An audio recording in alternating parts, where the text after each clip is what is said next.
started out on a company, and then it changed to a different company, and it changed to a different company. And every time those companies change out there, it's a scary process because you're an at-will employee. They can bring in whoever they want to.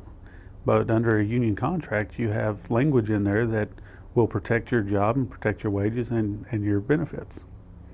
Large companies such as the one I work for are only obligated to pay what the local wage determination is. And they will not pay anymore until you're represented by the union. They have the opportunity to change your title, to get rid of you, to move you down the ranks, to put you in a corner. And now, in the private sector, it's not really like that, but it is so in service contracts. You've got to play by the rules, and the rules are so wrong, and they're so screwed, and they're so flawed that you don't have a voice. And a lot of people didn't know that. We didn't. We just thought that this is the way it was. This contractor said, hey, you're going to take this insurance. I don't need it. I already have it. You have to take it. Well, this is ridiculous that I'm paying, 4 times the amount of money that I could get get it out there in the real world. Oh, well, this is better.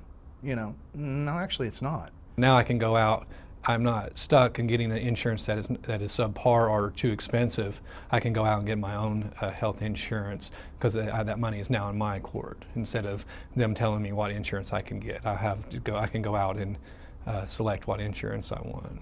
It's really basically given us a better job security.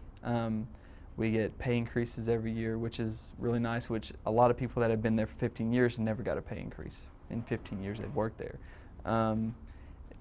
It's kind of kept it from, I guess, basically when contractors bid on it, you're not going to have the contractors come in and that bid on it just to try to make money off of it. It's going to be somebody that actually basically cares about you now. And the union has really given us a lot of, they really care about us and stuff like that. I've seen several. We have some that has some good rules and some has some bad rules, but I think Raytheon has actually been one of the worst as far as how they run things here. And I think that's what kind of got the union started in the first place. Without the union, you're getting most contractors for the SCA will give you the bare minimum that they have to pay you, and then you might not see a raise until the Department of Labor decides that it's time to give that position a raise.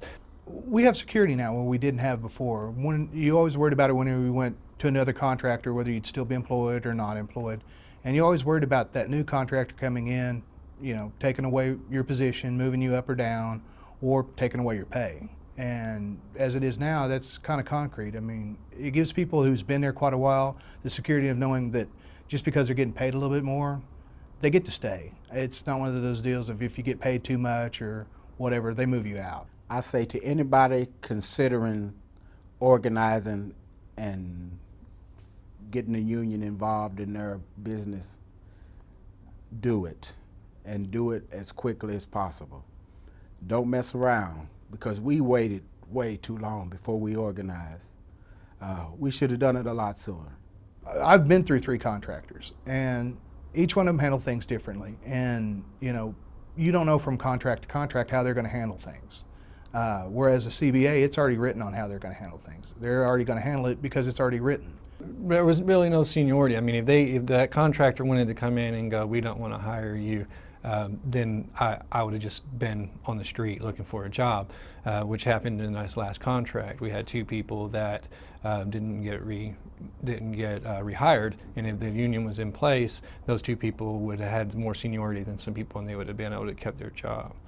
If someone else in the service contract area is considering union organization, I'd highly recommend that. The service contracts within the government are very budget driven and very susceptible to employee cutbacks, layoffs, wage reductions, and so the union can stabilize all that for you and give you something to count on in the future. The fact that the union is behind you all the time. I mean, you have a voice now, whereas before you just had a nameless contractor in there making the decisions for you without any way of actually having somebody to represent you. So the representation has been fantastic. Well, we had a new, we had OU as our contractor, and then we switched over to Raytheon. Once we switched over to Raytheon, then it started, well, stuff started hitting the fan. They started, they didn't listen to us and things like that. we couldn't get anything done, couldn't get anything accomplished. Like working for a temp service, which truly is what service contract is. I mean, honestly, you can call it a lot of things, but you're a temp worker. You know, sometimes you get benefits, sometimes you don't.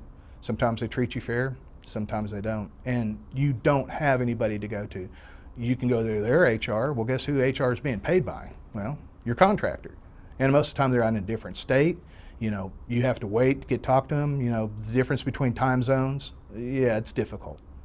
There was no structure prior to the union. If somebody, you know, went up to a supervisor and said, I would like leave, they could, if that supervisor kind of had an in with this particular employee, they could be let go. Even if somebody else that maybe they didn't get along so well asked prior to have leave, and they denied it, they can't do that anymore. You know, now there is a structure there. It's either seniority based, and a lot of it, the union members got to decide how they wanted to do it. So, you know, they realized that they have a little bit more control. Lockheed's not completely in charge anymore. We serve a very vital role at the FAA Academy, and now with the union, we have the respect that comes with serving that vital role, and a voice to represent us and our concerns and our demands that should be expected with the amount of service we provide. The union has provided a voice for all the specialists.